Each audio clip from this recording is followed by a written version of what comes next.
Good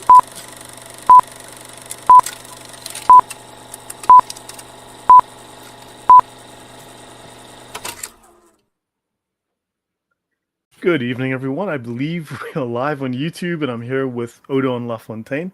For those who are new, who don't know my name, and for those who regularly and routinely misspell my name as Lold, Llyod, Lloid, Loid, it's Lloyd De Jongh.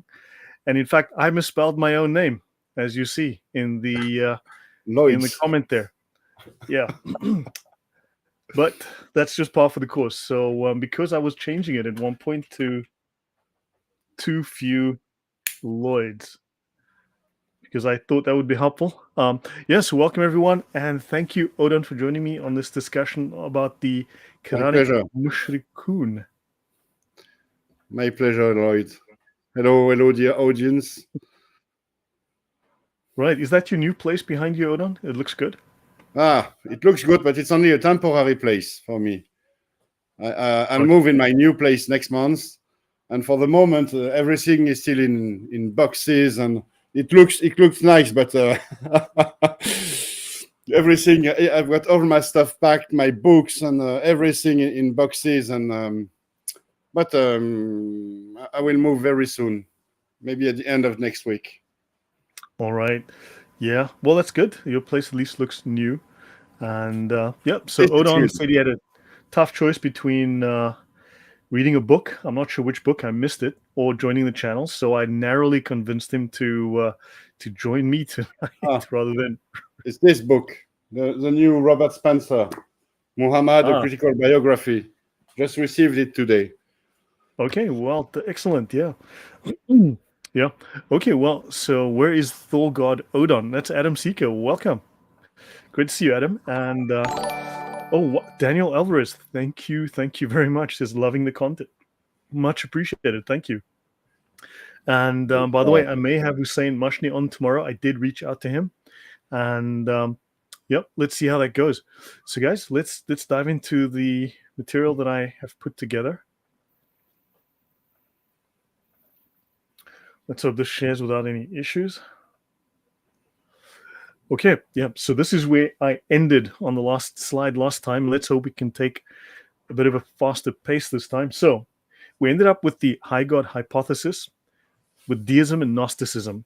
Now, without relitigating all of that, let's just mention briefly. So deists believe in a creator who does not intervene in the universe, which aligns with the idea of a high God who is transcendent, doesn't care about his creation. He's off doing his own thing.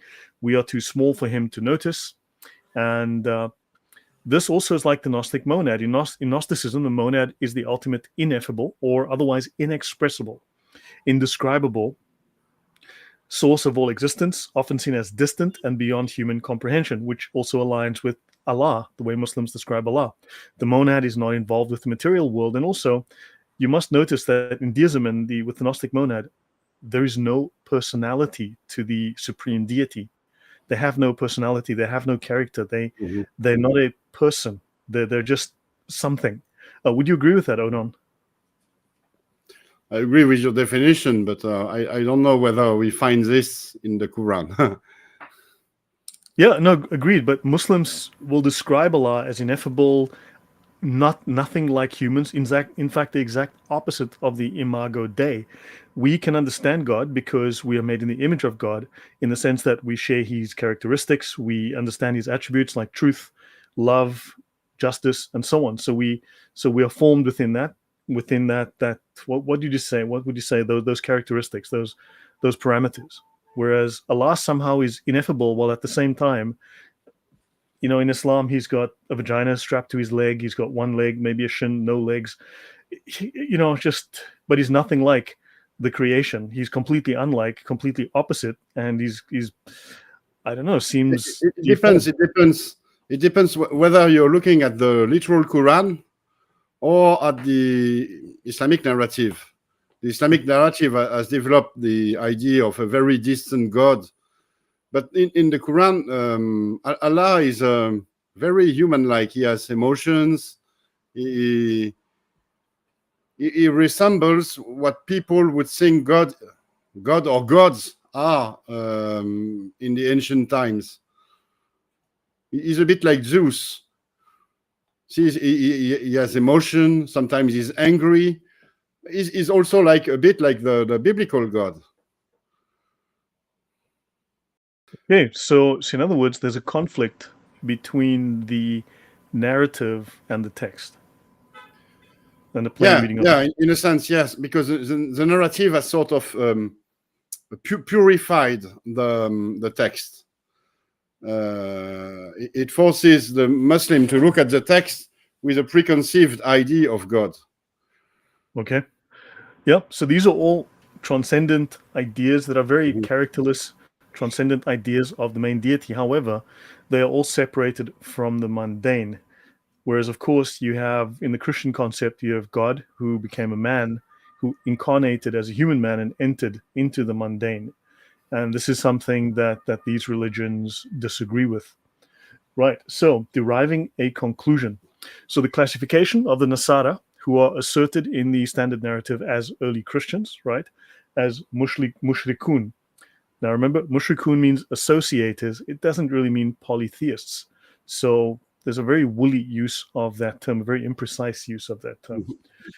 So, and this evolved in Islam's historical and theological discourse. So over time, these terms shifted. In the early Islamic context, some Quranic verses portray the Nasara in a favorable light, saying they were closer in faith to the Muslims compared to the Jews, like in Quran 582. In this context, they are not classified as mushrikun. I'll do one more, then I'll hand it to you for comment. In later interpretations, in the early years, Christians, again, the Nasara, began to be viewed negatively. They were grouped with mushrikun due to doctrines that were perceived to associate partners with Allah, such as the Trinity in Christian theology. Comment? I think I've already said it, but the Quranic text is not homogeneous. And particularly, some verses are very distant in time. And the text reflects different situations. There was a time when the Nasara, the so-called Christians, were closest in faith to the Muslims. And there was a time, and I think it happened eventually thereafter, when they became enemies.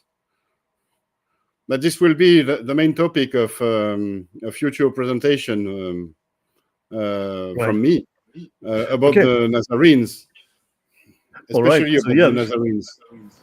Excellent. Yeah. So there's a lot to be unpacked here. So historically, they were not classified as mushrikun. Later, they were classified as mushrikun in later polemical theological. If I can add something, Lloyd. Sure. You see, there are many French translations of the Quran that your audience, of course, does not know about. And particularly, there are some Muslim translations that try to remain very faithful to the literal meaning of the Quran. And there is one made by Muhammad Hamidullah in the 1950s. It was the basis for the future Saudi-French translation of the 2000s. And this guy, Hamidullah, was a very faithful, pious Muslim, and he translated Nasara by Nazarenes, and not by Christians, because in some occurrences, it cannot be understood as Christian, especially in 582. In 582, if you translate Nasara as Christian, it completely contradicts the Islamic narrative. Yeah, that is very interesting. Also, just an odd historical aside, the oldest Quran we have in English was based on a French translation, and that dates from like the late 1600s, I believe. So there've been French translations of the Quran from the Arabic into French very early on. But before this, there was Latin translation from Petrus Venerabilis, Pierre le Vénérable, who was the abbot of the Cluny Abbey.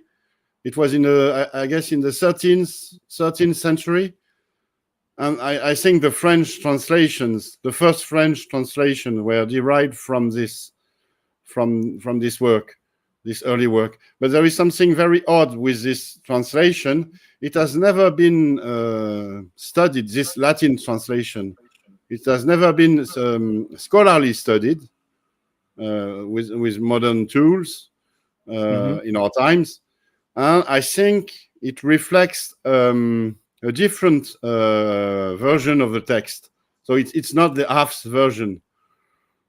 It's something else. Very interesting. But that's the thing with the Quran. There is no unique Quran. There were many variants, but it's not the issue here. Mostly the bulk, the gist of the text is the same. Right. So, bit of speculation. What if the Quran is speaking about two separate groups, one of which has disappeared, and then later on new arguments appeared targeted towards another group that are given the same label, just as a possibility. Okay, so yeah, I'm not using PowerPoint. I'm using my browser because my desktop PowerPoint gave me issues. So now it's... Okay, so the Mushrikun are primarily identified as polytheists or pagans within the Quranic narrative, but they're distinct from Muslims, Christians, and Jews. They ascribe partners to God, shirk, and do not identify as followers of the Abrahamic faiths. But that is a contradiction. It's an inconsistency because later on the Christians are identified as Mushrikun. So the story is not by any means consistent. And so there is another inconsistency, the one that Patricia Krohn highlighted. She wrote, you remember in our first presentation, that the Mushrikun believed in the same Abrahamic God as the Jews and the Christians, according to the text, according to the literal Quran. Yeah, we've covered that, I believe. Yeah, but that's why she thought of the high God thesis, because they didn't direct worship to him, just like the Gnostics didn't necessarily direct worship to the monad. They would direct worship to a deity / angel / whatever that was accessible to them or close to them or meaningful to them, or an aspect of the deity that was important to them. It's one hypothesis. The other would be that the intermediaries Patricia Krohn was referring to were priests or holy figures, holy Christian figures. And they were described as pseudo deities in the text, because the text is not objective. The Quranic text is not a report on the numerous faces, on a report on the Mushrikun, a report on the Nasara. It was not a journalist work. It's something else. Yeah. And there is a tone of critique. The text caricatures the face of the Mushrikun.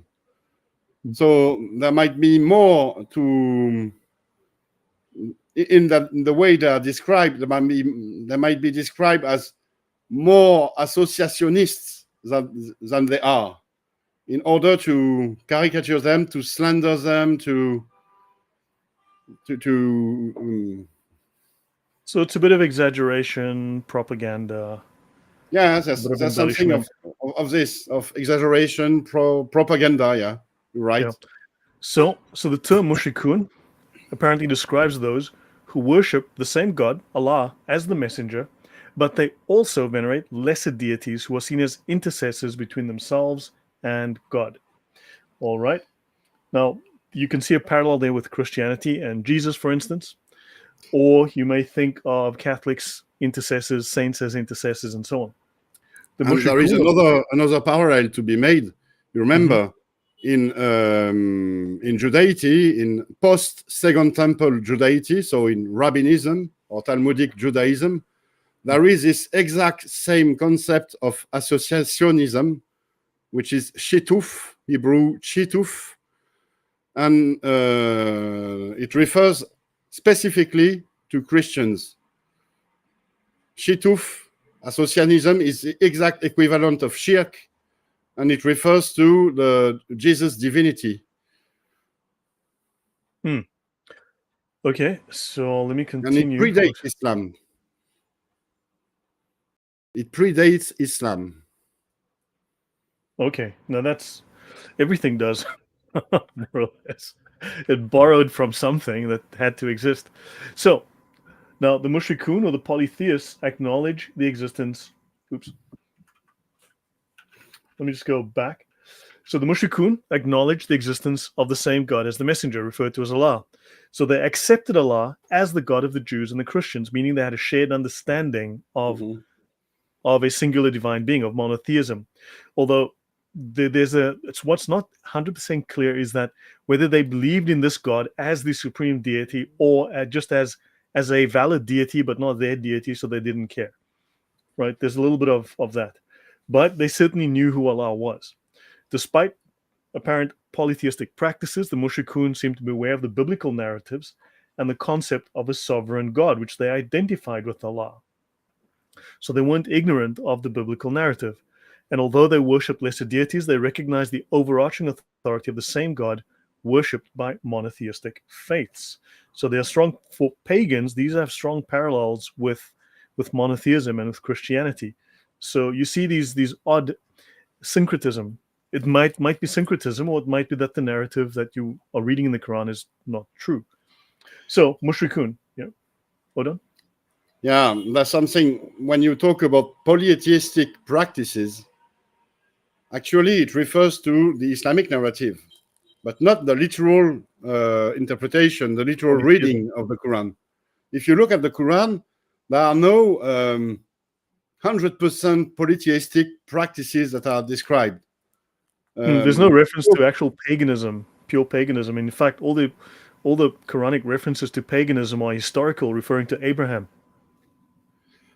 There are some references, there are some interpretations within the Islamic narrative to the practice of the game of chance, for example, or divination arrows, or burying alive little girls, or worshipping Al-Lat, Al-Manat, and Al-Uzza.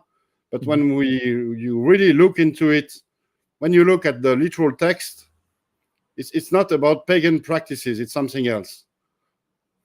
It's something else. Apart from Al-Lat, Al-Manat, Al-Uzza, there are just remnants of old, ancient pagan practices or pagan worships. But we have no archaeological evidence for any kind of worship to these deities during the 7th century. And I think the preachers that talks in the Quran only refers to these old deities to mock his Christian audience. Okay. Yep. So Mushrikun. So the beliefs of the Mushrikun are described as described in the Quran show characteristics that can be associated with both pagan monotheism and Judaism, which is intriguing as it is. Now, pagan monotheism, the Mushrikun recognize the singular sovereign God while also venerating lesser deities. So this aligns with certain forms of pagan monotheism where multiple divine beings are seen as manifestations of a single higher power. So here, the divine is viewed as a spectrum allowing for the coexistence of a high god and subordinate deities, which aligns with Gnosticism, to be quite honest. It's very much the way Gnosticism views its pantheon. In Judaism, the Mushrikun's acknowledgement of the, at the time, pagan Allah as the same god worshipped by Jews and Christians indicates a connection to Jewish monotheism. So you've got these guys who somehow seem connected to these guys. So, interesting parallel. They accepted biblical narratives and they recognized the authority of the God of Moses and Jesus, which aligns with the monotheistic traditions of Judaism. So, there's this odd mixture of a singular God while incorporating elements of potential polytheism. However, which makes their identity ambiguous. However, when we say polytheism in this case, you have separate gods, separate entities. They're not friends. They're not related. Whereas we've mentioned here, there's this kind of monotheism where they believe in a single God, but he has spawned other deities that are part of him. So in other words, if you worship, imagine you've got the main god called Frank, and Frank has some tinier clones of him, and Frank has made a couple of clones called Justin, James, and Willie, right? So if you worship Justin, James, or Willie, they are part of Frank, and therefore you're not violating Frank's authority. You are actually still worshiping Frank, because these guys are part of Frank. They are aspects of Frank. They're not Frank. Hopefully that makes some sense. Any thoughts to that, Odon? What you are describing is the concept of saints within Christianity. You worship God, and you also worship, for example, Saint Peter Abestepos, one of the first Arab bishops, or Saint Sergius, a missionary among the Arabs. And because they are saints, they are part of God, sort of. And they can be, from the outside, from the point of view of someone criticizing Christianity, it can be slandered as polytheism. You worship God, okay, it's the same God as us, but you also worship Sergius, Peter Abestepos, or other holy figures, and therefore you are polytheistic. Even though the people he is criticizing are only Christians. Right. Well, so Sandra asked, what happened to Albert? Albert's the monad. So I was talking to a slightly different concept than than Albert, the monad, the Gnostic monad. But there's an odd thing here again. We got to think maybe with a third world mind, not a first world mind, where you have different deities that are ultimately creations of the single deity, of the single monotheistic deity, but that guy has disappeared and no one's seen him for centuries. Whereas Willie is the guy that makes it rain. You see, Willie makes your crops grow. So therefore, it's okay to worship Willie, because ultimately it's an acknowledgement of Frank. You see, so you're worshiping a different god, but it's still the same god. So it it's monotheism. So they don't see a contradiction, that it's actually not monotheism. And that's important for later. I'll get to that later, but hopefully that makes sense. So the Mushrikun recognize the moral authority of the God of Moses and Jesus. They do. So they acknowledge the biblical narratives associated. So they are familiar with the biblical story, which means they may well be influenced by this narrative. However, this does not imply that they accepted Jesus' divinity or moral authority in the way that Christians do.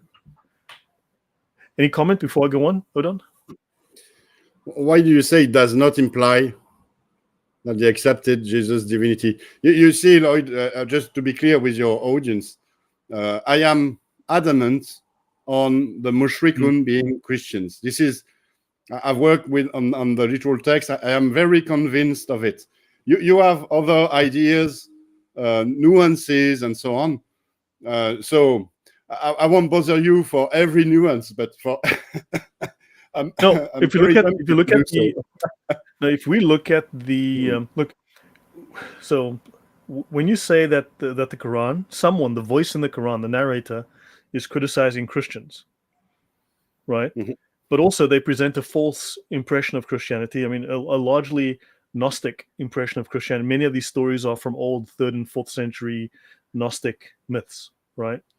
So the narrator is but it doesn't mean that the people were actually Gnostics. They might have been influenced by Gnostic theories and Gnostic movements, of course, especially in Arabia, which was a sort of refuge for heresies. So just think, though, Muslims accept Jesus, but they do not accept Jesus' divinity or moral authority in the same way that we do. They say, yeah, we love Jesus, we worship Jesus, we think he's a great guy. Jesus, that naked guy on a cross. Jesus, that guy who was born out of a virgin. Jesus, that guy who ate food and pooped. So they acknowledge him, but they don't. You see, it doesn't imply that Muslims even accept it. Understand? You've got a group, much like the Muslims, who say yes, but actually it's no. So it doesn't mean that these people worship Jesus the same way as Muslims, as Christians do, but they acknowledge him, but they don't necessarily treat him in the same way that of reverence that Christians do. I still don't think this is not in the Quran. I stand my ground. I think the literal Quran describes the Mushrikun as Christians. Mm. Yeah. No, look, the narrative certainly doesn't. I mean, the narrative makes one claim and talks out of both sides of its mouth. If you look at the narrative, then that's accurate in context of the narrative. So in Judaism, Jesus is not recognized as the Messiah or divine, and thus the acknowledgement of his authority by the Mushrikun would be limited to his role as a prophet or a significant historical figure rather than as a divine being. So now we're looking for parallels, because the Quran is not a confession. It doesn't go, well, this is what we did. It's giving you clues and hints, and you've got to build a hypothesis. So it can be interpreted that while they recognized the moral teachings of Jesus, they didn't necessarily accept his divine status or authority, which you could find a parallel in Judaism, and you'd find a parallel in Islam today. This aligns with the monotheistic view that acknowledges God as the sole authority, but attributes no divine status to Jesus, which takes us back to Judaism and also takes us to Islam today. So you see these parallels, old and new. So, because sometimes, and I'll have to explain it later as I go, but maybe not today, but sometimes I get the feeling there's a projection. The speaker is himself one of these mushrikun, and he's projecting his bias onto, let's say, the Christians, as you say. So it's actually a projection. So all the claims that everything he's accusing these other people of, he's guilty of, in that sense. But so the Quran has very few references to idols in contexts that are not related to biblical stories, like it's repeating these biblical stories. This is surprising given the historical context of Mecca, where it is supposed to have been that the Kaaba had pagan deities, hundreds of them, as well as a main deity called Hubal, also known as Allah, Hubal being Baal, and was surrounded by numerous idols. So there are many limited references in the Quran, right? And these mainly focus on biblical contexts rather than current, at the time, local practices. So they seem to be retelling old stories, which also aligns with what the Quran says. He was retelling old myths, correct, Odon? Yeah. In other words, without the Islamic narrative, it is very difficult to establish the Meccan paganism. Say that again, please. Sorry. Oh. If you don't refer to the Islamic narrative, it's very, very difficult to establish paganism. The paganism. Yes, that's what she says. Yeah, for sure. But if you have the Islamic narrative in mind, everything you will read in the Quran will look pagan. Yes. So there's a certain embellishment going on there. So historical context. So the Quran, there's a lack of mention of significant Meccan idols and practices, which means a disconnect between the Quran's narrative and actual idolatrous practices that were supposedly prevalent in Mecca. Yeah, even more so than the very few practices, supposedly idolatrous practices that are described. So game of chance and divination, arrows, and stuff like this. We looked into it in our previous presentation. They are not idolatrous practices. It's something else. It refers to biblical practices. It refers to the Nazirite vow. Right. No, she mentions it seems to be taking from another source and then talking about it from old biblical passages, Old Testament, and so on. Okay, so ambiguity. And we all know the Quran is extremely ambiguous. It alludes to things. It's not specific. It's not detailed. It alludes to it. It's extremely vague, so you can spin anything out of it. That is also that I think you can explain that in terms of the Gnostic allegorical method being infused into this thinking. So ambiguity in terms. So She raises questions about the interpretation of terms like autan, suggesting that even when idols are mentioned, there is ambiguity about their significance and the context in which they are discussed. As a similar parallel, think about it. Mecca is only named once in the Quran, one time. And it's not specific. Oh, Mecca, the largest city in the world, the first city founded. Muhammad, you live on number 12 Smith Street on the corner of the chocolate factory and next to the shop. The Quran is just, oh, the Mecca where green things grow and the sheep are scared of the men. And you're like, okay. And that's the one reference. It's pretty vague. And you've got to figure out, is Muhammad even connected to Mecca? Or so understand that. Overall, the text indicates that the Quran's treatment of idolatry does not. This is Crohn's text reflects that the Quran's treatment of idolatry does not reflect the reality of Meccan religious practices. So there's something missing or very inconsistent in its portrayal of idol worship. At least you nodded your head there, Odon. I was thinking to something in the so-called satanic verses, but the one that have been taken out of the Quran, where Muhammad supposedly praises the worshipping of Al-Lat, Al-Manat, and Al-Uzza. He calls them high-flying cranes, deities, with an expression that refers to pagan deities. And the fact that he's using this expression means that the audience knows about paganism, as if it just left paganism, or it was freshly Christianized.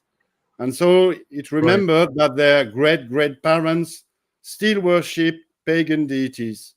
So there is a sort of pagan background, but it's an old cultural background, but not an active pagan worship background.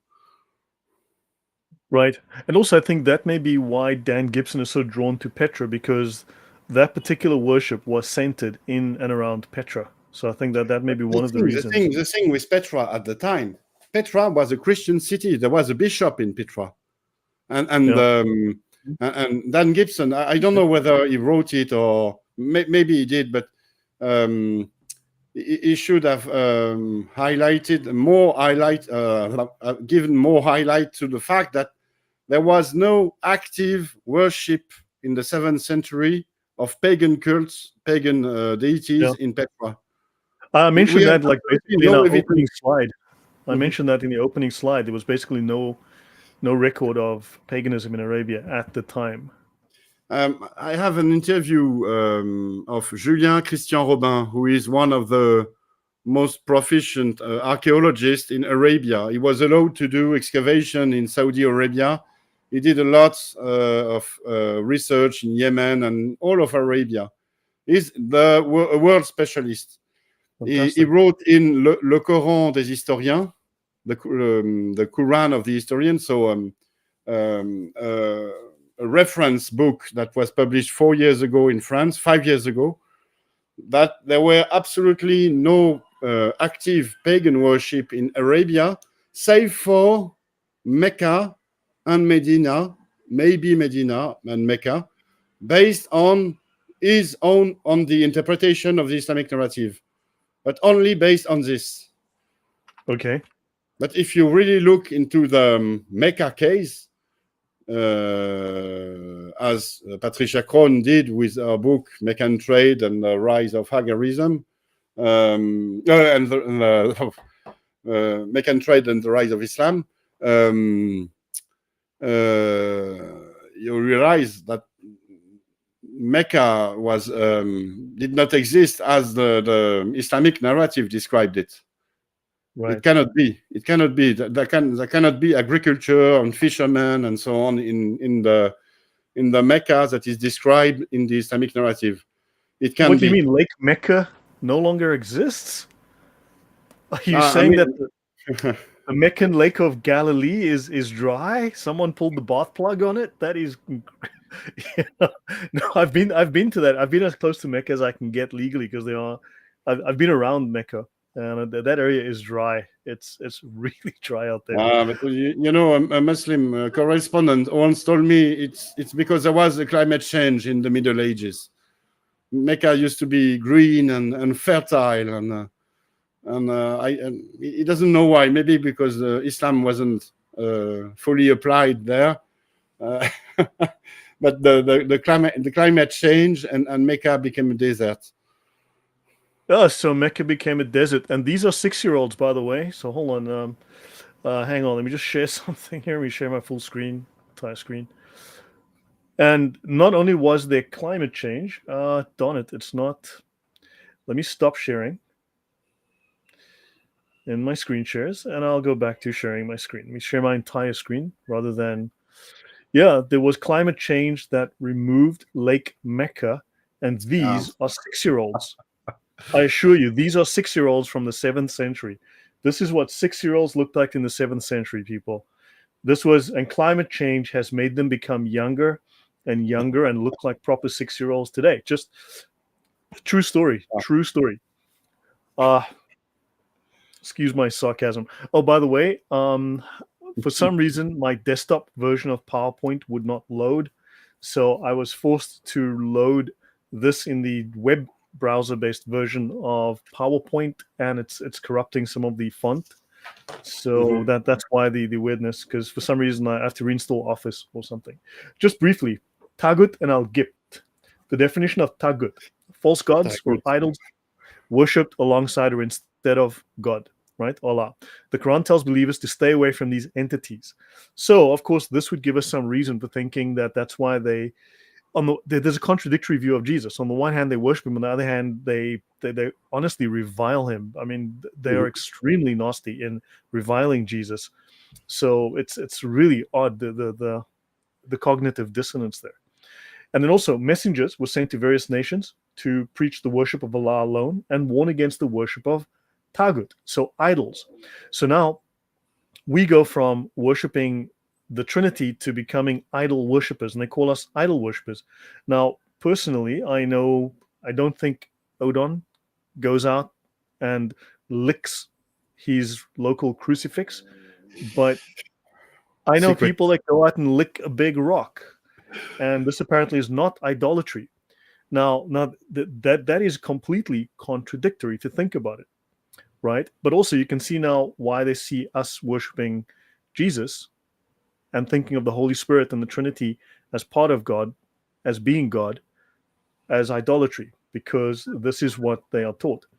However, think of the contradiction of how Muslims will literally, and I've shown the photos and we will again, literally lick and hug and rub themselves up against a rock.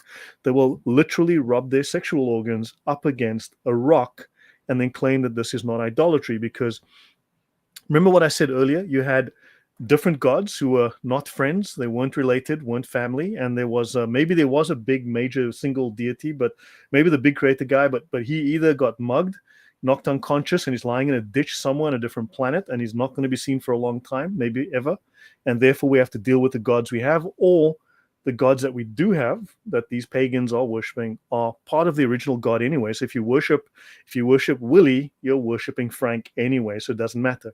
Now, if you think of this way, that rock is Allah. So if you worship the rock, you're worshiping Allah. Therefore, it is not idolatry. It makes no sense to the Western mind. It is perfectly logical. It's Tuesday morning every day in the third world. Your thoughts on that, Odon?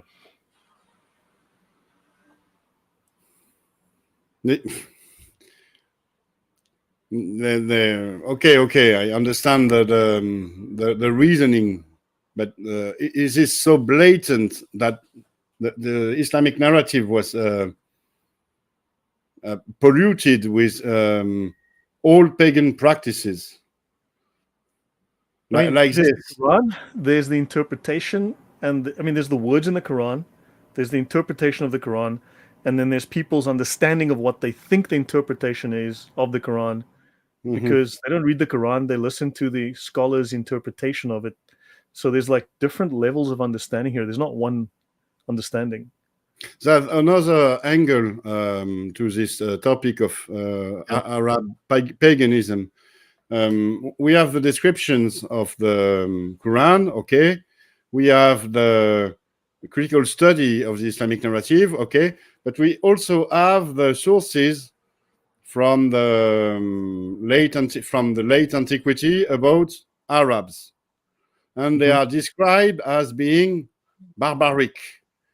They used to be pagans, but they are still seen by other Christians as barbarians with very rude customs, and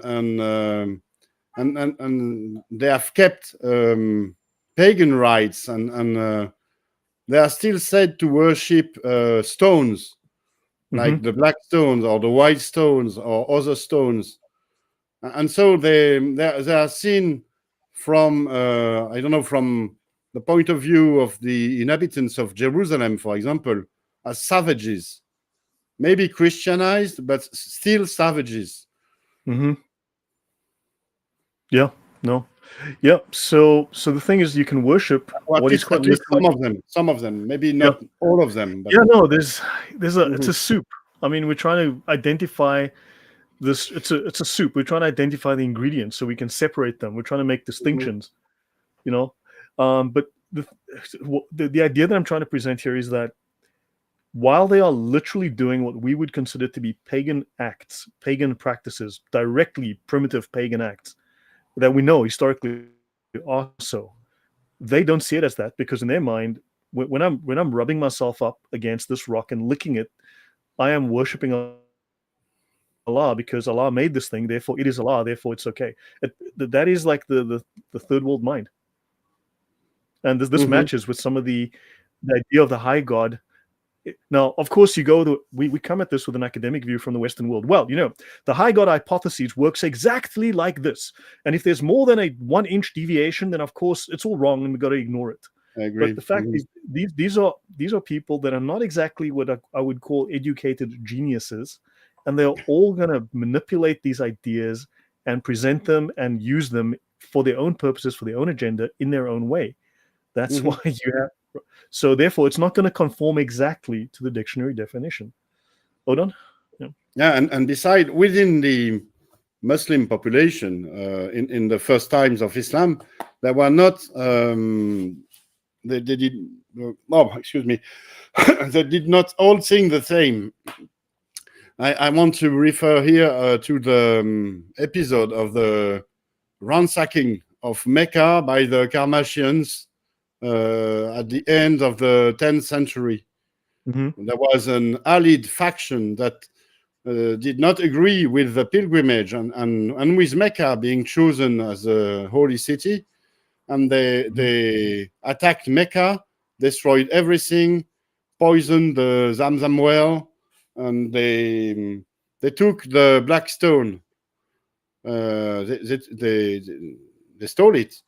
Because for them it was heresy, it was polytheism, it was paganism, and the caliphs had to pay a huge ransom to get the stone back, and they only got it maybe 40 or 50 years after the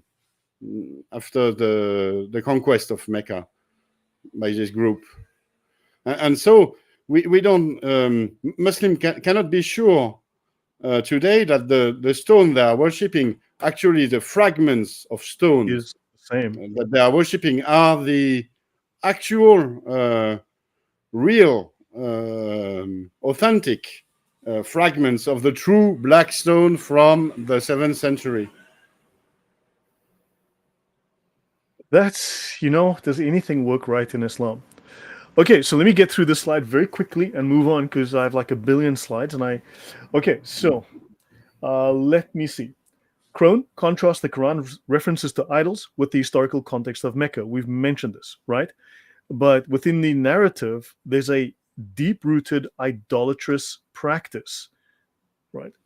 So now the Quran obviously challenges this practice, and Odon has said that maybe it exaggerates it because maybe it was more of a Christianized context, but it had to create this pagan context to give Muhammad something to do, right? Okay, then absence of idols. So the Quran does not mention the existence of idols, all right, in the context Mhm. of the Abrahamic sanctuary, which leads us to questions about the portrayal of idolatry. It's not consistent. We've said that. And so this disconnect between the history and the narrative in the Quran, and the narrative about the Quran. So there's three different strands here. The references to the cultural practice of idol worship, such as stroking idols before leaving Mecca, underscores the ingrained nature of these beliefs among the people. But then we might assume that these practices were real practices that were being repeated for, even if for narrative purposes, right? I'm busy working on a document, a presentation on the.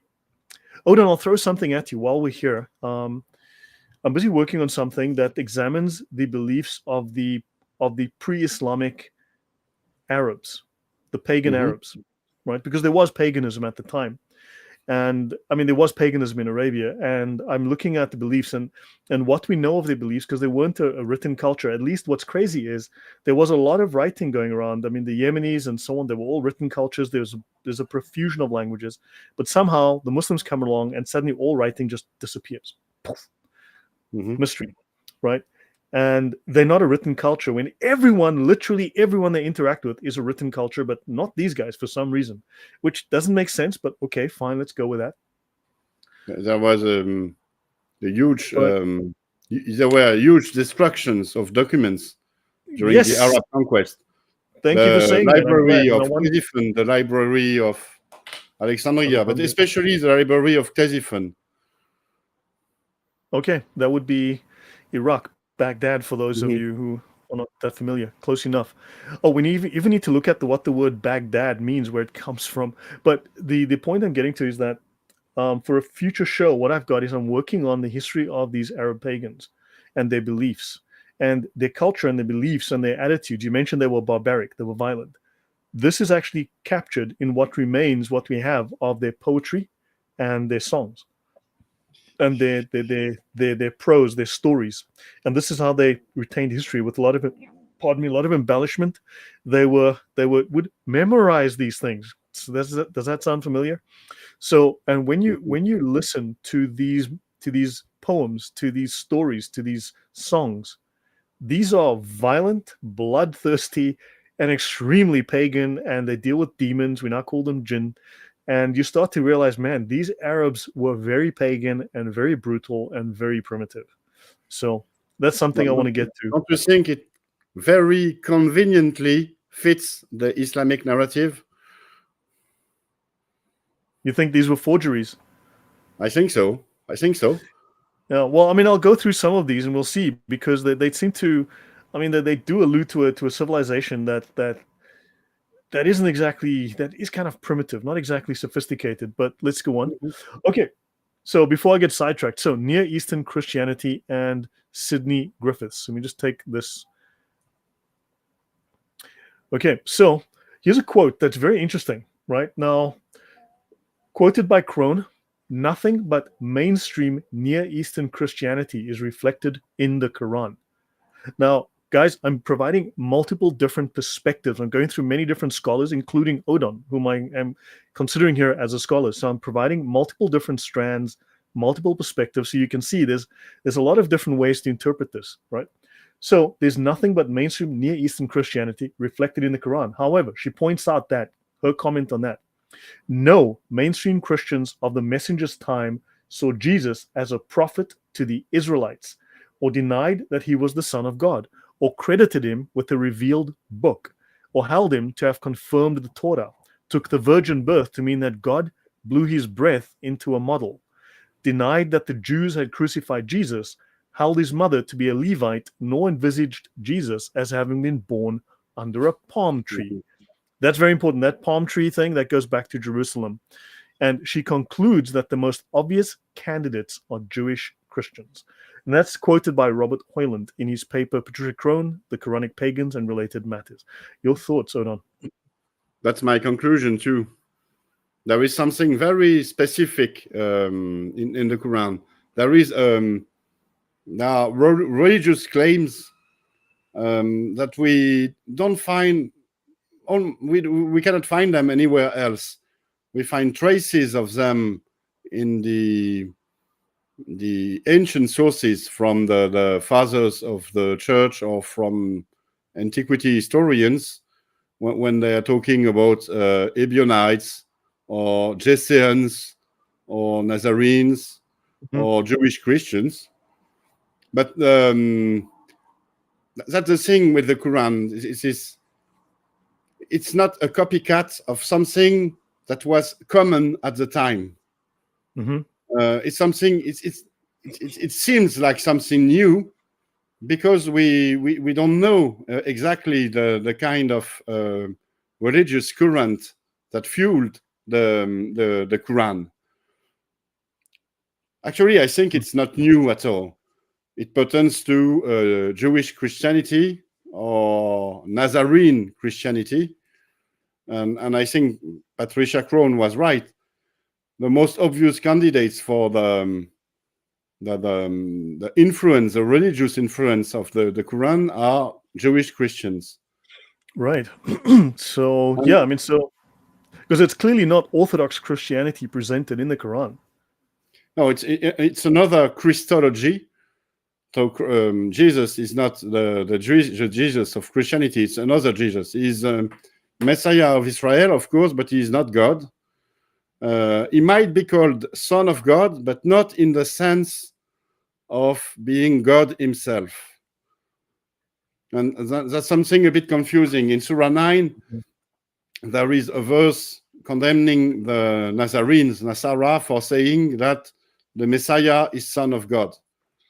But actually, it was a common belief in ancient Judaism that the Messiah should be the Son of God.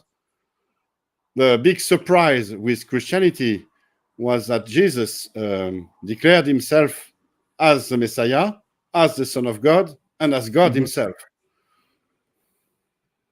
Right. Oh, by the way, people are talking about Saint Murad. Saint Murad and I will be doing 2 streams next month. That's already planned. I think one on the 7th and one on the 14th of next month. So stay tuned. They've already been scheduled, but the details are forthcoming, where you can see this thumbnails. And I'm hoping to have another one with Odon and Saint Murad next month. So let's see. But Murad and I will be on next month to discuss his Quran. And of course, if we have Odon's input, it's only going to be spicier. Yeah, I also have a video scheduled with Murad on my channel. I will be releasing it on the 3rd of November for the official release of his translation of the Quran. Right. Yep. And guys, if you like the content, please share it. Let YouTube know you like the material. Give it a like. Do subscribe, please, and tell your friends. And thank you again for all the support. And of course, support our guest. I mean, he adds incredible content and detail, and fleshes out a lot of what I have to say here. Okay, let's see. Mainstream Near Eastern Christianity. What is that? So, refers mainly to Eastern Orthodox and Oriental Orthodox churches, significant branches of what's called Eastern Christianity, and these come from Syria, Lebanon, and Turkey.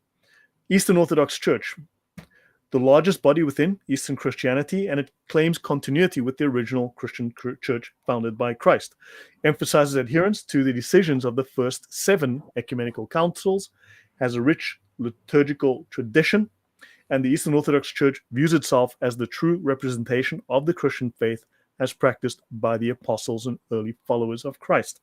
Fine and well, that's the Orthodox Church as we know the Orthodox Church. Sometimes when I say Orthodox, I just mean as in correct practice. And sometimes when I say Orthodox, I will be referring to the Orthodox Church. Hopefully you can tell the difference. The best way would be to refer to them also as the Aramaic-speaking churches. Right. But since you include the Armenian and the Coptic, because when you refer to countries and regions, you forgot about Persia, Mesopotamia, and the Far East, the Far Eastern churches. Great, thank you. Yeah. Okay, now you've got the Oriental Orthodox churches. These are the Armenian Apostolic Church and the Coptic Orthodox Church. Now, they separated from other Christian traditions after the Council of Chalcedon in 451 because they had different Christology. Just like we see a different Christology in the Quran, they had a different Christology, which led to their classification as non-Chalcedonian or monophysite. Now, that word is loaded. There's a lot of history there, but let's not get too bogged down.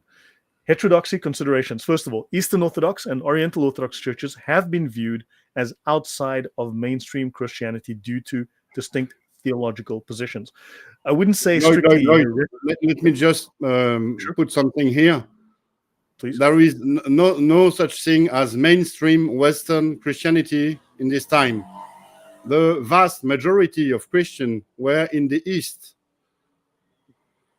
This is a very this is what I mean. Roman-centered way of seeing Christianity.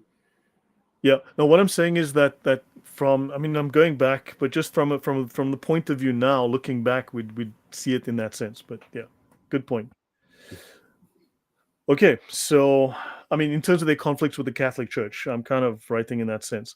Now, Eastern Orthodoxy considers itself mainstream within its own tradition, but diverges from Roman Catholicism or the Roman Catholic Church and from Protestantism.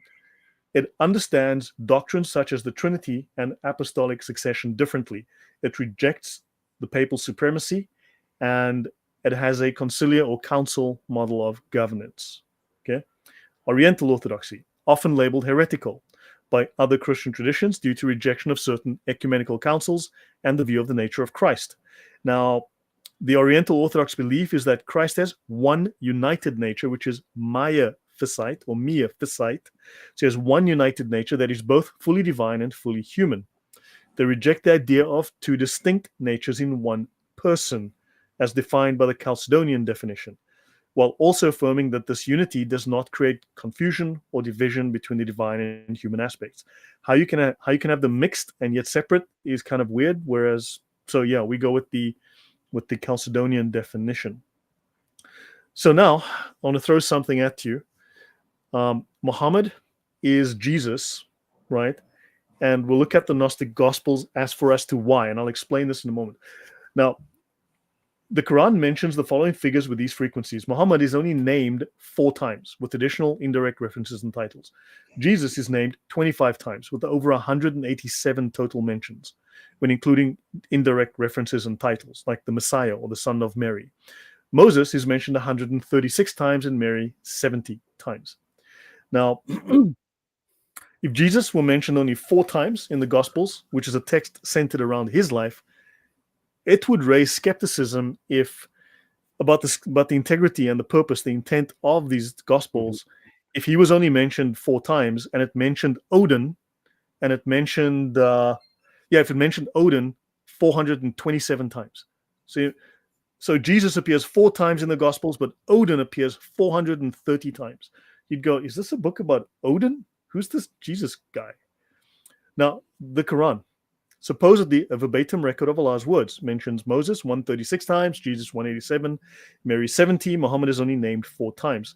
So dozens of times more mentions of Moses and Jesus than Muhammad by name, right? And this is supposedly the messenger who delivered Allah's verbatim word. Now, why is there this discrepancy? Well, it's one of many discrepancies in the Quran. So is this a lack of significance of Muhammad's role? Did Allah forget, or is the Quran really about Jesus? We could also ask which version of Jesus, right? So could Muhammad and early Muslims have come across the Collyridians in Jordan who worshipped Mary? Your thoughts, Odon? I'm just throwing out a few ideas. I have many. There's a point I'm getting to. There's a point I haven't got yet. I'll get to that, yeah? There are two different points. The first one is about Muhammad. Actually, there are 5 mentions, 5 occurrences. There are 4 mentions of Muhammad or Mahmad and 1 of Ahmad. But there is also another one that is never quoted by Muslims. There is a Mahmadin in the Quran, Makam Mahmadin. I don't remember the exact that's a Jewish word. reference. Yeah.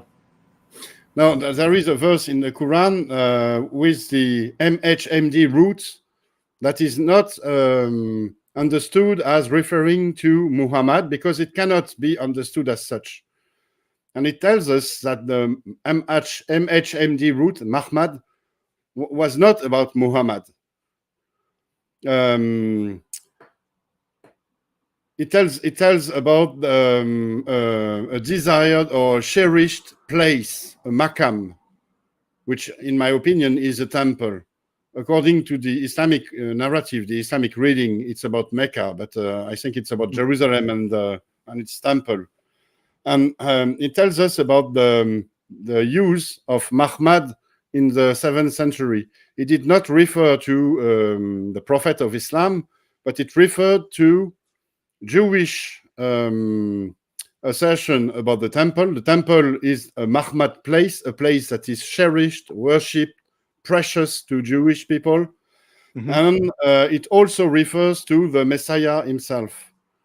It refers to Jesus. Desired one, yeah. And because it refers to the Messiah, it can also, in a derived manner, refer to the precursors of the Messiah, the one who claimed the Messiah will come, who would be called Muhammad themselves. And I think the historical Muhammad, or the historical Muhammads, bore the Muhammad or Muhammad title because they saw themselves as precursors of the Messiah. They were announcing his coming. And even it might even be that some of them pretended to be the Messiahs themselves. And besides, there is something very important about those Muhammad occurrences in the Quran. The 4 occurrences of Muhammad and the one of Ahmad are all interpolations. They were added in, they were not there in the original text. They were added eventually. We don't know. We can hypothesize that they were added in the 8th century, but not before. And this has been proven by Edouard Marie-Gallet in a conference and a paper that was published by the Inara Research Center, Inara School. So it's published in a peer-reviewed book. Journal, yeah. And the article is to be found also on his academia.edu page. It's in French, both in French and in English. And this is a very, very important discovery. It goes, it proves your point, Lloyd. The fact that Muhammad is only mentioned 4 times in the Quran is already very suspicious. Right. Very, very suspicious. But when you come to realize that those 4 occurrences, titles, they're not references to a specific individual by name. They're not actually pronouns. They are. When I mean, they were added, added because of this. But they were added in the Quran because they needed the Quran to assert the existence of the Prophet name. It's not a proper name. It's actually a title referring to someone else, but they are repurposing it. Yeah, exactly. They have repurposed the title to refer to their own creation, the creation of the Prophet of Islam. But it tells us something. What does it mean? 2 points. Just remember though, Odon, that if we discuss each of these facts and details at length, this is going to take 5-6 episodes. It's not going to, so as long as we acknowledge that fact. Also, now remember the Quran claims that I had another point. I told you I have 2 points. The other point is about the so-called Collyridians in Jordan, the cult that worship Mary. I think it's Concordism. It's blunt Concordism. It's about giving an Islamic explanation to the verse in, I think it's Surah 5, 116, when Jesus said to his Christian followers that they worshipped, that they shouldn't have worshipped him and his mother. Yes, this is why I think because of this verse, the Islamic narrative has developed the concordist, literalist idea that the Christians worship Mary as a goddess. Mhm. Obviously, it's false. And because it is false, because they cannot prove it, because it's not a mainstream Christian creed, they invented the existence of cults or very small movements in order to justify their concordist and literalist reading of the text. Whereas the text is not about Mary. The mother Jesus is speaking about in the verse, it's not Mary. The mother is the Holy Spirit. Well, yeah, that takes us back to, but that would be a different episode on a different topic, but that takes us back to an earlier cult which inspired the Manichaeans, also a Gnostic group that inspired the Manichaeans. These ideas made their way directly into Islam. So look, Bill Sykes, first of all, what you're stating is not true. It is completely false. I don't believe it. I reject it 100% as a lie. And I believe that Orthodox practitioners who claim that the Orthodox Church comes before the Catholic Church have been lied to and are spreading a lie. They are simply lying. Period. You may not like that, but that's the conclusion I've come to. This is a falsehood. I am not going to tolerate that. So if you want to remain in the channel, then you can let that one go, because I am simply just not going to cope with that. That is just as people have lied to me and been lied to about Martin Luther, who was a vile, disgusting, heretical, dishonest, warmongering pig of a man who was somehow, like Muhammad, turned into a great man of peace. Yeah, that's another bunch of lies I've dealt with, and I'll come back to that. But by the same token, there is something very, very off with this claim. Historically, it does not stand up. It is completely untrue. So let that go. Do not bring it up again. I will ban you. I really don't care. Okay, moving on.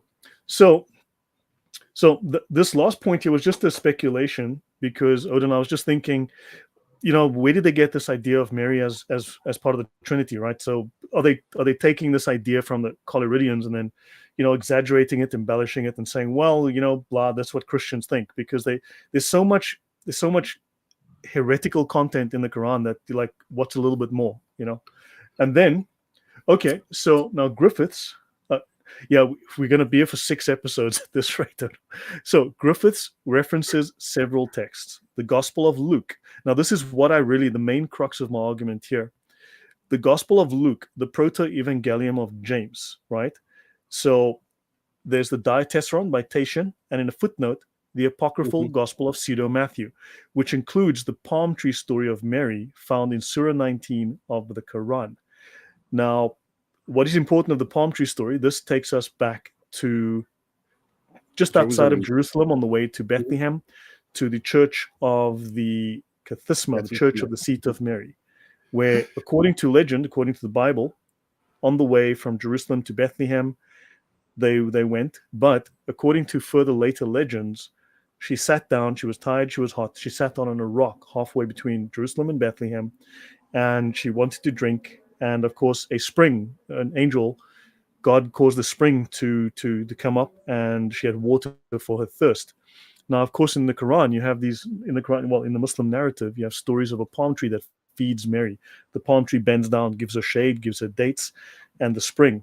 Now, these ideas come out of the Proto-Evangelium of James. They come out of Gnostic Gospels. But there's one more that's very important. Then I'll let you jump in. And this is why Muhammad is Jesus, and this, because you've got this story from the Proto-Evangelium of James that is directly linked to Mary. But here's a second one. The Quran alters details, like from Luke 1:34-35. So it misrepresents the Bible. It doesn't accurately represent the Bible or Christianity. So this raises big questions about the accuracy of the Quran. However, the Proto-Evangelium of James is non-canonical. It's what, 4th century. And it is Gnostic, and it depicts Jesus as being born from Mary as a beam of bright light rather than a normal birth. In other words, there's this bright light that floods this cave, and then suddenly after the light disappears, boom, there's Jesus. Now, what is crazy is if you go through the Sirah of Muhammad, if you go through the Sirah, you read the Gospels of Muhammad, the biographies, as they call them, of Muhammad. Muhammad is born after a massive ray of light shines out of his mother's vajayjay, 1,200 kilometers all the way to Syria. So these parallels are crazy because now you've got more than one direct parallel taken straight out of a Gnostic gospel talking about Jesus, talking about Mary and the virgin birth, and the Islamic narrative has now copied more than one instance of this. And in this case, they are specifically referring to Jesus, and now Muhammad has exactly the same characteristic. In this case, for me, Muhammad is Jesus. Over to you, Odon. There are other Gnostic Gospels and that are referenced in the Quran. There is a Gnostic Gospel of Thomas also. But I want to pinpoint something here that is very, very interesting. If you look at the Gospel of Luke in Aramaic, it depicts the nativity, the birth of Jesus in how do you say it? Is put by Mary in a mangeoire, a manger. A manger. A manger, mangeoire en français. We call it a crèche. Yeah, it's a nativity scene. But if you look at the words in Aramaic, manger, if you pronounce the ya at the end of the word, it becomes light of God. Wow. And this is something very interesting because when the angels tell the shepherds in the hills, there is a sign. The sign is a child in a manger. It's a very odd sign. Child of light. It's a child which is hallowed in divine light. It can be understood that because Aramaic is a very profound language with play on words, lots of plays on the words, and we have two meanings for the expression manger, a very simplistic manger, and also divine light. And this could explain why the proto-evangelium of James talks about Jesus being born from the light. And it could also explain why the Arabs knew about this story, because they had been Christianized by Aramaic-speaking Christians. And so they might have known the double meaning of the expression manger. Right. And in Jerusalem, they would have come across it as well. Excuse me. And in Jerusalem, they would have come across it as well. Yeah, exactly. And this would also explain why centuries after the forgers of the Sirah invented this story about Muhammad. They were just copying the Christian traditions. But they copied many Christian traditions for Muhammad. Muhammad is also multiplying food like Jesus did. He does many miracles in the Sirah. I mean, water comes out of his fingers, you know. Exactly. He splits a rock. He's a sort of a new Jesus for Islam. Yeah. I mean, both of these myths are a specific reference to Jesus. Muhammad has exactly that same myth, effectively, and it's clear that this refers to Jesus. Maybe a distorted version, but that is really just what that means. Okay, let's try and move on at a pace. Let's go another 10 or 15 minutes max. So, are the Quraysh pagans? Are they Mushrikun?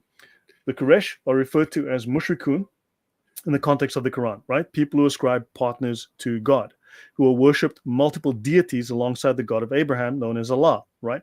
Now, of course, we know that multiple deities could be separate deities, completely distinct from the creator God, or they could be parts of, aspects of, creations of, who are effectively our God, which is not a Christian concept. It's definitely not a monotheistic concept, but to these people, that's 100% all good. The Quran addresses the beliefs and practices of the Quraysh, highlighting their veneration of lesser deities and their association of partners, which is a central theme in the polemics against idolatry. So a couple of Quran verses. I'm not going to go through all of these. I'm going to breeze through. Right? So it says that do not attribute to Allah equals while you know that there is nothing similar to him.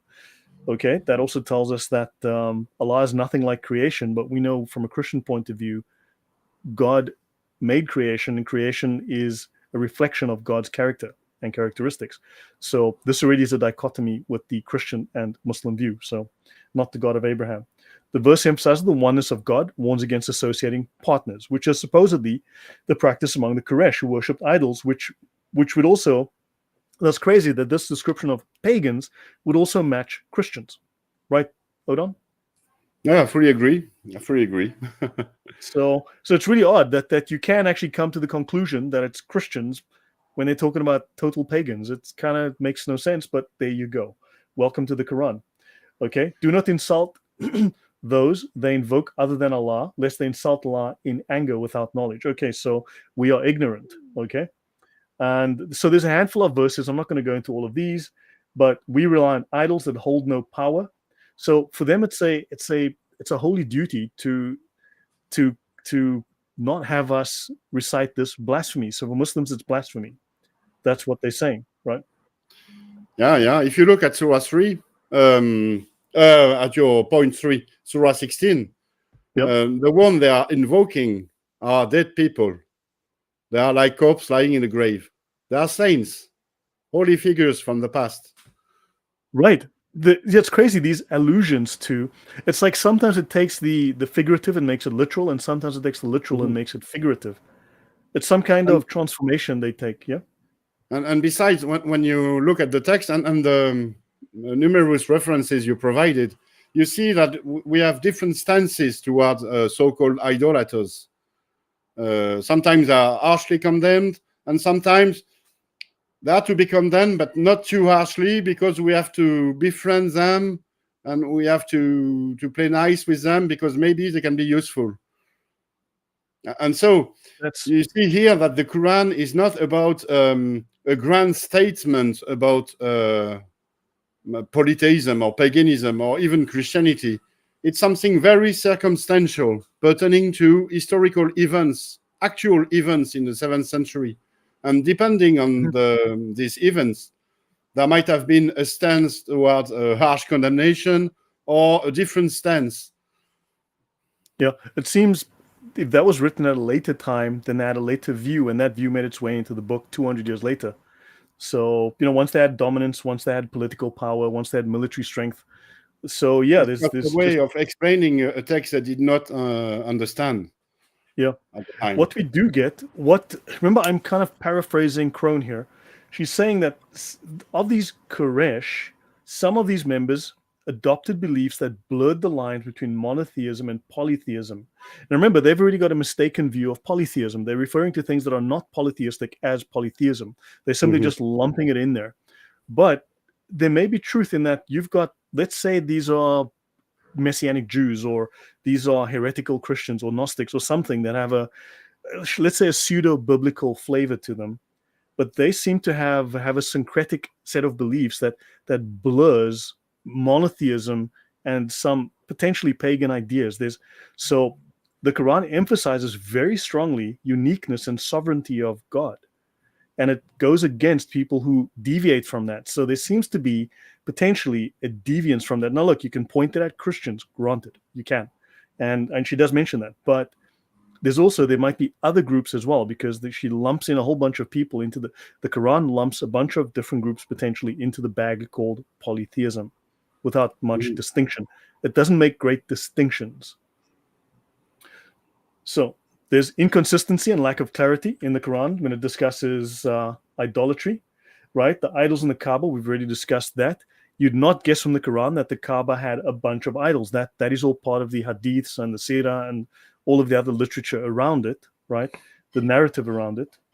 And there's a failure to confront the idolatrous practices, or they didn't exist in that time. And the use of the terms tagut may be metaphorical rather than literal. She mentions this. So the Quran's references to idols may not capture the complexity. Well, put it this way, let's just simplify. Maybe they're referring to Christians who believe in the Trinity rather than actual idols. And they've just exaggerated that narrative. Odon. Yeah, they believe in the Trinity, exactly. I think you're right. And they also believed in saints and holy figures. And I think it is also referred to in the Quran. It's not on the shirk is not only about is not only about the Trinity, but it's also about holy figures, saints, corpses lying in the graves.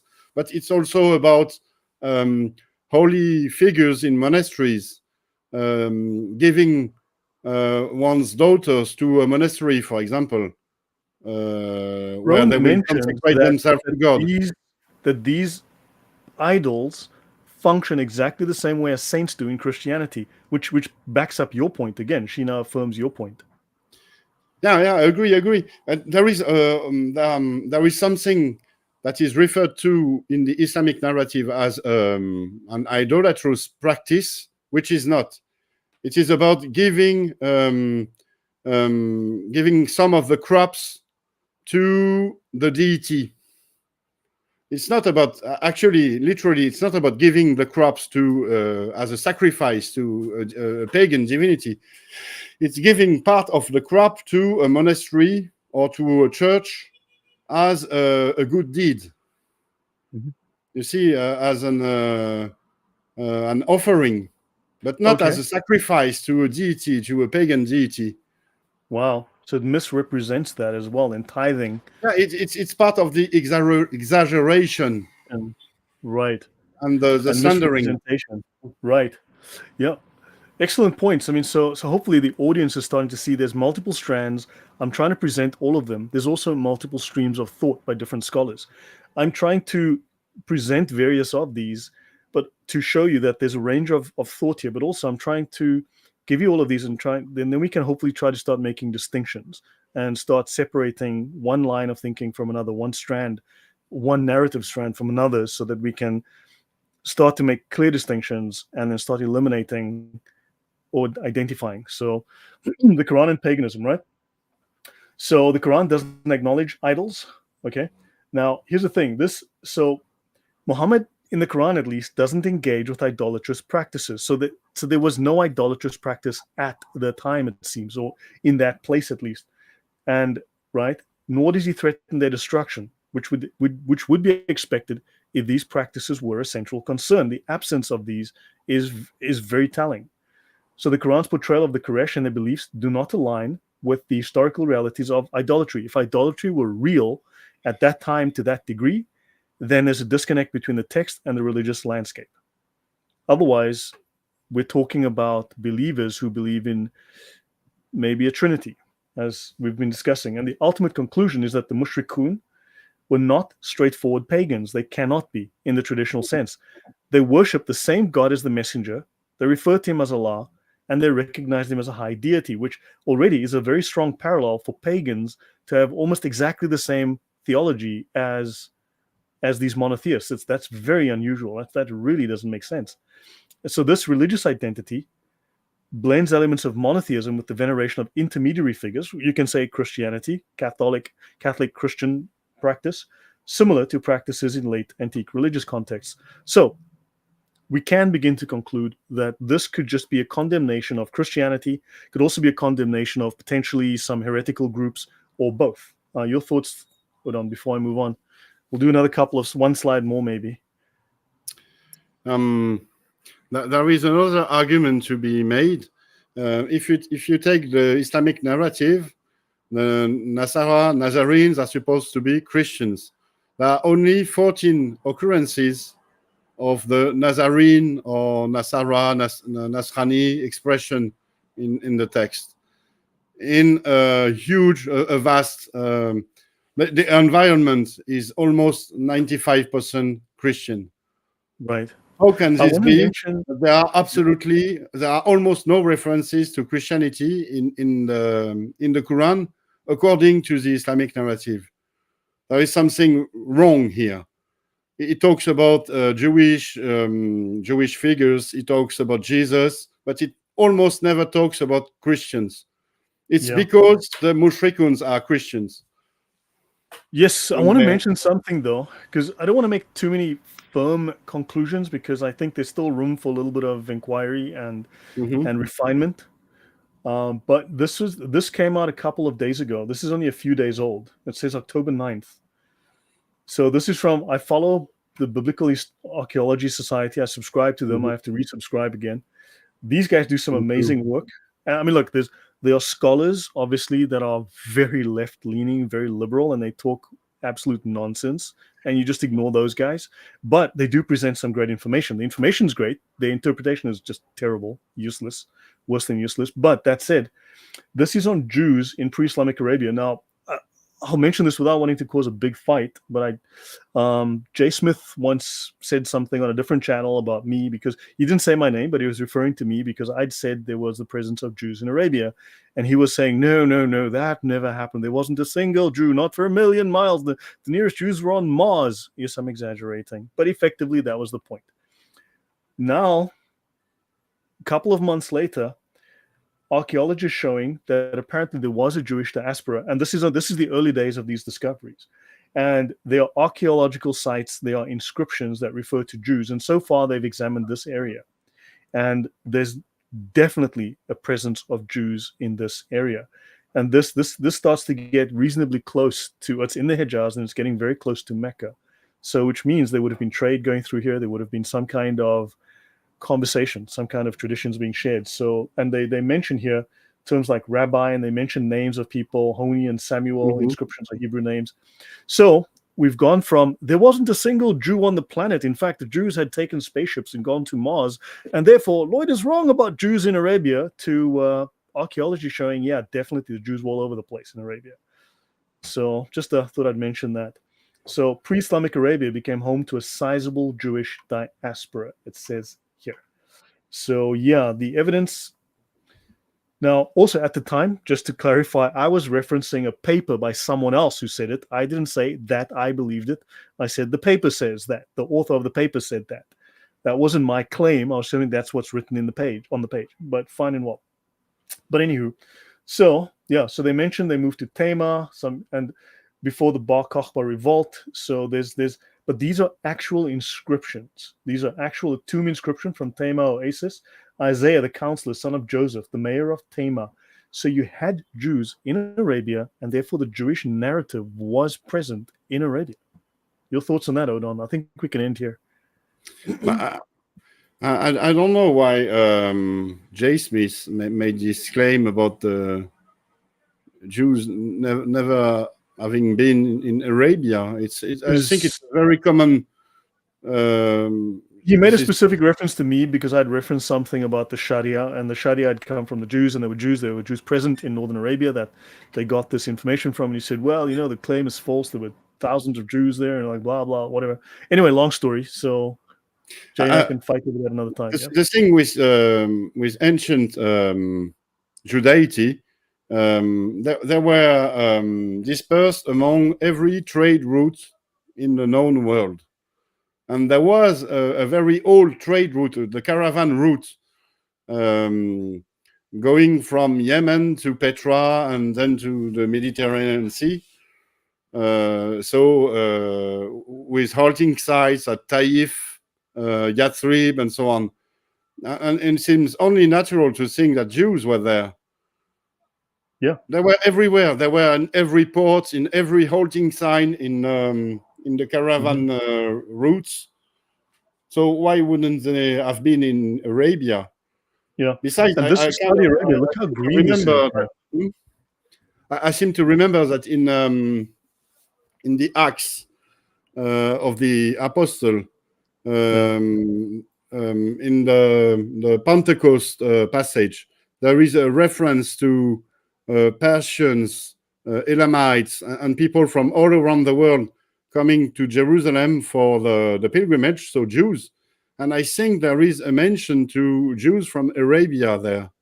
Yeah, there's an Aramaic tomb inscription written in Nabatean at Tema. And I mean, this is crazy. So there definitely was this. And yeah, so there was a long-standing presence of Jews in the 2nd century. At least we can trace it as far back as that in this region. So just to say, so we've got reason to think that yes, it's referring to Jews, referring to maybe Messianic Jews. So we definitely have that. And later on, I can talk about Yemen was once a Jewish kingdom before Islam. That is also true. And and I mean, look how green this is. Look at the greenness of this. Arabia Felix. Where is it? This is North Arabia, I Ula. believe. At Al Ula, yeah. No, so Ula. northern Hijaz, yeah. Yeah, Arabia can be green. 4th century local diaspora, yeah. Mhm. So yeah. So look, I think should we end it here? I mean, I might do another stream tomorrow. Wow, Elbeer, thank you. Become a member. Thank you very much. Much appreciated. So yeah. So there's more. We've done 25 slides. And I think I've got a bunch more, a few more. But would you like to start your slides on Saturday or continue with these? You continue the conversation. We'll do them in parallel. I mean, alternate or something. As you want. My proposition was to look at the Jews and the Nazarenes in the literal Quranic text. So it kind of complements the Mushrikun presentation. So yeah. we can do we can do it. Oh, come on. Yeah, this was my last slide that I was going to do on this topic and end here and move to part 2. So I was going to move to a different set of slides after this, but I wanted to end this part of it, you know. But shall we do that next time, or just finish this slide? Okay, let's finish it. Let's finish it, and we'll do the Jews and Nazarene afterwards. Okay, so look, I do apologize to those whom I've upset. I did my Luther series that really annoyed people, but honestly, as a Protestant, coming to the topic of Luther, having heard so many stories and having bought the entire Luther's works and started reading it over a couple of years, over 3 years or something, I came to the conclusion that Luther was a sick bastard who nobody in his right mind would consider to be remotely holy except mentally ill, violent, and utterly immorally depraved. That was the conclusion I came to, not because I didn't know who Luther was. I just knew our church is founded by Luther, blah, blah, blah. And yeah, read Luther, disgusting man. Same thing, story with the Orthodox. I've heard so many stories and I have my doubts, and I do not accept the story that is told. Moving on. So I do apologize for upsetting people, but those are stands I take, and that's that. That's just how it is. I believe the facts do not support that story, and I'm not going to pander to that. And if it loses subscribers, that's how it is. Okay, now onto my point here. Onto my point. Islam and the stone art. Remember I mentioned that some of these people have this idea that if they're busy licking Frank's stone, you know, if they're licking Willie's hard parts, that they are kind of still worshiping Frank. You know what I'm saying? You got Frank, the main god up here, the high god, and you've got Willie, who lives on Earth because the high god has got dementia or whatever, and he's buggered off and no one's seen him for centuries. Well, you know, they've got this idea that you've got the high god, but he's busy. You know, he's running the universe, really busy, doesn't have time for us. But we've got Willie right here, and we can give Willie a good lick. We can pray to Willie. We can rub ourselves up against Willie. We can fondle Willie. We can touch Willie. That's what they literally do. It's not idolatry, even though they will literally say that these other people who did exactly the same thing are idolaters and pagans, which is crazy. They're doing precisely the same things as hypocrites and claiming that those guys are pagan, but we are not. Because, you see, Willie over here, the Kaaba, is not a separate deity. It is Allah. It's Allah on earth. It's a part of Allah. It's an aspect of Allah. It's a piece of Allah that's connected to Allah. So therefore, it's not idolatry. But if you did it, well, you're a pagan. It's completely hypocritical. Any comment on that before I just get to the last couple of points, paragraphs of the slide?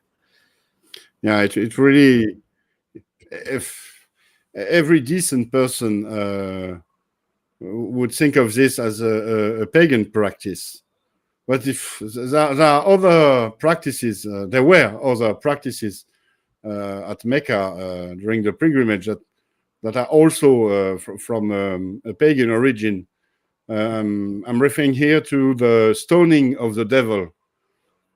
In the 20th century, the Saudis replaced the stones that were stoned. But before this replacement, the stone looked very much like a linguam, which is an erect penis in the Eastern culture. From India. Yeah, from India and so on. And it's really, you just have to look at the Wikipedia page, Stoning of the Devil, and you will get a picture of the old stone from 1942. And it's exactly the same thing as the Lingwam tradition. Just look at the two Wikipedia pages, Lingwam and Stoning of the Devil.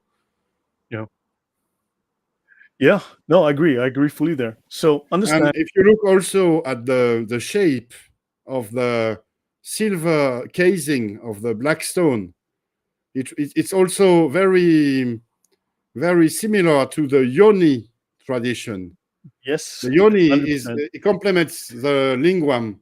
The lingwam is the penis, and the yoni in the Indian tradition is the female genitalia.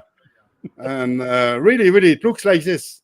And when you look at people such as this guy licking the black stone inside of a yoni thing, yeah, it's really... Yeah, this looks like a clitoris. Just to, without putting too big a. But no, notice he's praying to the holy vajayjay here. So understand, this is a pagan practice. This is not a messianic Jewish practice. This is not a Christian practice. There is paganism present. I think it's fair to say these are pagan practices that somehow have been syncretized. It's a soup. Put it this way: it's like putting salt in your tea. It makes no sense, but that's what syncretism is. They smash together things that don't fit, don't match, do not belong. But what the heck? Here they go, and off they go, and they do it. Logically speaking, Westerners, academics, thinkers like ourselves, educated people, we wouldn't think that way. We would reject that. However, third worlders don't abide by those rules. So we have paganism present. We have, I believe, is it fair to say we have some genuine paganism present in Islam, Odon? I think so. But you see, the evidence for pagan influence is material here. It is the yoni shape of the silver casing. It is the shape of the lingwam shape of the devil stone. Yeah. But the worship you see here, the guy licking the stone and pressing themselves to the Kaaba, it might be just the frenzy of the cult when they are all together in Mecca performing the pilgrimage and so on. There is a frenzy developing there, and you can yeah, but remember, they believe that this stone pagan, gives them salvation. They believe it erases their sins, that only Allah can do. Only God can do that. So therefore, this stone is God. By that logic, this stone is God. It's only logical that they do this. It's only logical, but the real pagan stuff, it's the material stuff. It's the black stone. It's the silver casing. Those are really from a pagan background. So just want to say then, the point is that there is a pagan remnant, there's a pagan memory, and there's certainly a pagan element in Islam. It came from somewhere. Now, so it's not just Christians and Jews. There's some whack job paganism in there too. Okay, last slide. Not merely idolaters. Is there deception going on? That's just a speculation. So the Quran critiques Mushrikun practices, particularly associationism, which we call shirk, or partnership. But it does not depict Mushrikun as entirely rejecting a monotheistic God. So this suggests the Mushrikun were influenced by biblical traditions. Yet we just saw the paganism, which tells us there's a syncretism. They are combining or merging different contradictory forms of belief or practice and going, yeah, this contradiction works just fine. So they may have identified the, at the time, pagan Allah, at least according to narrative. Allah was Baal. Baal is in the Bible. Baal is Hubal. Hubal was in the Kaaba, the main god of the Kaaba. So the pagan Allah with the god of the Jews, which clearly wouldn't jibe with the Christian, biblical, Jewish, well, with the biblical view, right? So this reflects a form of monotheism that was distinct from traditional paganism and from monotheistic faith of Jews and Christians. This is another evidence of syncretism. You're merging a pagan deity with the Christian God. It's like saying that God is the equivalent of Zeus. No, it wouldn't work for us, but it works for them. The final conclusion of Patricia Crone's paper, The Religion of the Qur'anic Pagans, God, and the Lesser Deities, puts forward the idea that the Mushrikun, the polytheists as they call us, addressed in the Quran, held a belief system that recognized the same God as the messenger while venerating lesser deities or angels. Now, is this the same as the above? Like, no, there's similarities, there's contradictions. Is it two different groups, or is it a group that held both beliefs at the same time, as illogical and incongruent as that may be? These lesser beings, functioning like saints in Islamic and later and Christian traditions. Now, again, you've got this Christian parallel. You've got, as Odin has mentioned. So are we dealing with different things, or is it one group that has combined these things, try to mix them, even though they don't work, but there you go? Or are they talking about different groups at different times, different groups at the same time? Things to think about. So there's a mitigated monotheism where the pagans saw themselves as worshipping God alone, albeit through intermediaries. So remember I spoke of the projection in the beginning earlier, that the voice, the narrator in the Quran, is doing projection. He's telling the Jews and the Christians, or he's telling the Christians, you guys are pagans because of the above, right? But here you've got a mitigated monotheism where the pagans saw themselves as worshipping Allah alone, albeit by licking the Kaaba. That's the point. It's not in the Quran. The black stone or the licking of the Kaaba is not in the Quran. I know the licking is not instructed, but the thing is, it matches the practice that Crone identifies with this mitigated monotheism. It's a mixture, a syncretism of paganism and monotheism. I think it's an anachronism. This practice is developed afterwards. I think so. Maybe they revived old pagan practices because they didn't want to let go of them because they were culturally so entrenched. Let me be clear. There was no Kaaba at the time of Muhammad. There was no Mecca, actually. The Kaaba that is referred to in the Quranic text is the temple in Jerusalem. Go back to Yemen. Go back to Eastern Africa. Then you're talking those practices that were previously present being revived and included into this new religion, syncretized, even though they don't belong. And there you go. I agree. Those practices existed. They worshipped stones. They worshipped the white stone, the black stone, and so on before Islam. But it doesn't mean that the Mushrikun and their practices that are described in the Quran are about this. You see, you make a connection here. Okay, it's an hypothesis, but there might be other hypotheses for the polytheistic practices that are described in the Quran. And I don't think they refer to licking the black stone and so on. No. I'm saying here, she talks of mitigated monotheism. My conclusion is we can see mitigated monotheism by saying we're monotheists and we're going to lick that stone. The two are completely contradictory. They're clearly a pagan practice and a monotheistic practice. And they're going, this is mitigated. She said this mitigated monotheism was supposedly an attribute of the Mushrikun. Here we're seeing it's actually an attribute of the Muslims. So hence I was saying, well, if it's an attribute of the Muslims and it's not an attribute of the Christians, then somebody was projecting onto the Christians their own acts. Yeah. Interesting idea. A projection, yeah. You have to already know the practice to attribute it to others. Yeah. So they're saying, no, you worshiping Jesus or having a Trinity, that's paganism. Us licking this stone here, that's all good. That's not pagan, even though those pagans used to do it. It's hypocrisy. Yeah, it's a form of hypocrisy, but it's the same when you look at, for example, censorship in Iran. There were mullahs that censored Western magazines, and they saw sex and tits and feminine curves everywhere, and they put black on everything. It's because they had everything in their mind already.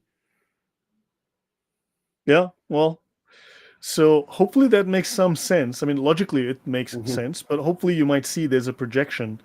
This mitigated monotheism, right, where the pagans saw themselves as worshipping God alone, but through intermediaries.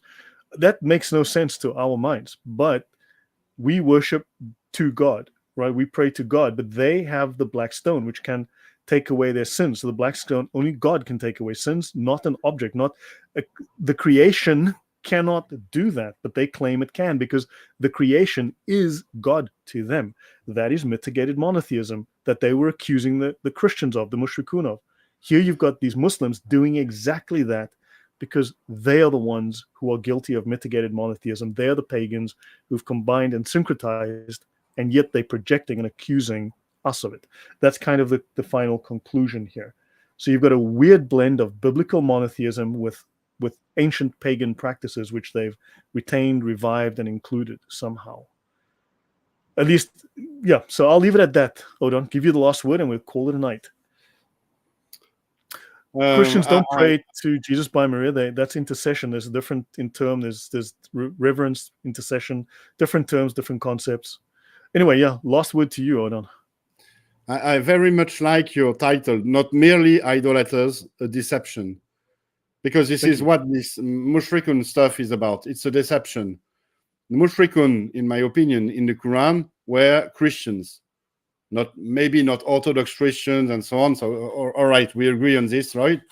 And the deception is the invention by the Islamic narrative that these Mushrikuns were pagans.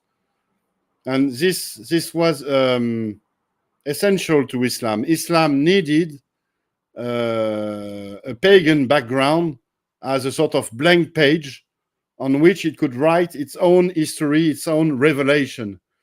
Without paganism, without a pagan background, Islam could not exist. Islam would not be legit. So they had to invent a pagan background, and they had to make do with the text they had, which is the Quran. The Quran was not talking about paganism, was talking about Mushrikun as being Christians, but then the Islamic narrative forced a new interpretation upon the text and forced Muslims to believe that the Quraysh were pagans, that Mecca was a pagan environment, and so on. But it's all I think they're trying to redefine Christians as pagans and redefine paganism so that they're not pagan. Yeah, because the text does not fit the Islamic narrative. Unconsciously, Muslims tend to recognize it. And because of this, in a second time, or maybe a third time, they invented the idea that because Christians worship Jesus, they are sort of pagans. So in the end, it all comes together, and the Quranic text is right. Right.